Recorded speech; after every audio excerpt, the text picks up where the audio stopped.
The Minnesota Vikings have a number of very interesting and awkward decisions to make the next couple of days when it comes to veteran contracts. Yesterday, they parted ways with longtime linebacker Eric Kendricks, and they also have a decision to make on a guy who obviously wasn't on the Vikings for a long time, but made a huge impact last season in edge rusher Za'Darius Smith, the former Raven and alleged former Packer, signed as a free agent, and he was amazing last season. Like, him and Danielle Hunter paired up to be a formidable edge rushing duo, and Za'Darius, like, he bought in. He was a team leader.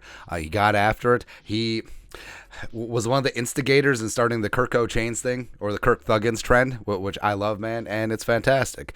But Za'Darius, I mean, he came in and was just a complete freak. I absolutely love it, man. And he was leading the league in pressures. He was up there in sacks. He was playing like a Defensive Player of the Year candidate the first half of the season.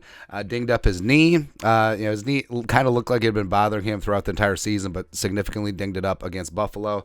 And maybe it's partly offenses decided to start taking him away and started making him a priority. But whatever it was, whether it's the knee or whatever, he had 9.5 sacks the first 9 games of the season, half a sack. So he went all Lance Armstrong, Tom Green in the final 8 games of the season, and just wasn't getting the same production like he was in the first half of the season. So that's where the Vikings are at now. You have a guy who, knocking on all the wood when he's healthy, can be one of the best edge rushers in the game and can certainly fit in with what Brian Flores wants to do defensively, but is the juice worth the squeeze at this point? And there's already been stories this offseason that reportedly Za'Darius' house is for sale and all that stuff, and potentially that he's now looking optimistic of a reunion with the Vikings.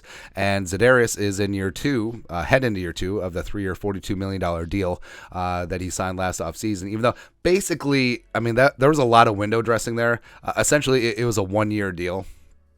With a couple of team options on the back end, so it really was a 1-year contract with a couple of toilet paper seasons. So it's whatever. But numbers are fluffed up, so the agent can be like, got my client this, all that stuff. But he does have a $9.45 million base salary in 2023. Now, $5.05 million of that becomes guaranteed on March 17th. So if the Vikings are going to cut Za'Darius Smith, they have a decision to make very soon. And if he is cut or traded, the Vikings will save around $12.1 million in cap space. Currently, they're around $15 million over after the cut of Eric Kendricks. And Za'Darius does have a cap number of $15.49 million.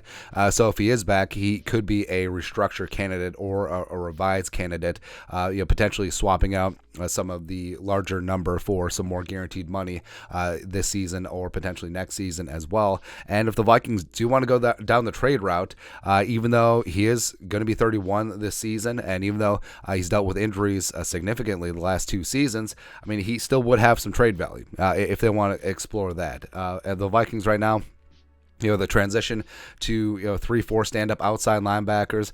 I mean, there were some bumps in the road, but Za'Darius coming in as a guy who's played in that scheme his entire life was fantastic. And also the mentorship that he showed to the young guys like Wanham, like Jones, like Villain, certainly was invaluable. And if the Vikings do move on from Za'Darius, I mean, Danielle is still in the building, even though his fit in the role specifically still kind of dubious, still kind of up in the air, but I think Flores will properly structure and put 99 in places to succeed. But you do have guys like DJ Wanham heading into the final year of his rookie deal. Patrick Jones II has shown some fantastic flashes as well. And the Vikings, I mean, if they do part ways with Za'Darius, I mean, they could go out and add some names in free agency. It's not like overall like super exciting. Also, why there's a lot of 5-techs involved in here, I don't know. But like, they could bring back Unique the freaking Ngakoue. Did you know he's only 28 or 27, going to be 28? It's kind of crazy, man. Or, of course, looking into the draft, this is another solid edge rusher class, and you look at guys like Nolan Smith, who blew up the combine, who's a fantastic team leader and would be very well versed on what the Vikings want to do on the edge, or Isaiah Foskey from Notre Dame. You can't ignore his production, his final season, South Bend. Will McDonald. And Will McDonald, why is he so low on this list? But absolute physical freak. Would certainly not mind him at all in the draft. But I do think that Za'Darius does have some good football left in him, and like I said, even though he's going to be 31, his number is super it's a hell of a deal. And unless Za'Darius and his camp are like championing the bit for a new deal with a larger number and more guaranteed money, I think the Vikings, it would make sense for them to bring him back, potentially reworking his deal and revising it to lower the cap number going forward, and maybe providing Za'Darius with a little bit more guaranteed. And I think that's the way that they should go. So I think that you have a super productive player, again, knocking out all the wood when he's healthy, and a guy that would fit in nicely. He's already a leader on your defense. Like, he was basically a team captain last year in everything except for title. Like, he truly was a guy who stepped up and stepped in right away and was really leading those young guys. And he plays a premium position. He can put up premium production, and him and Daniil can still get after, man. So I would behoove the Vikings to bring Za'Darius back, just make it work for one more season at least, and then just go from there. But we'll see. We'll see. Again, a lot of decisions have to be made for the Vikings cap-wise, and could Za'Darius be part of the veteran washout? Who knows? But your thoughts are thoughts. What's going to happen this offseason with Za'Darius Smith? Let us know your thoughts and our thoughts in the comment section below. Subscribe for daily Vikings takes. Want to support the work? Put a little something in the Venmo. But till next time, Skol, production value.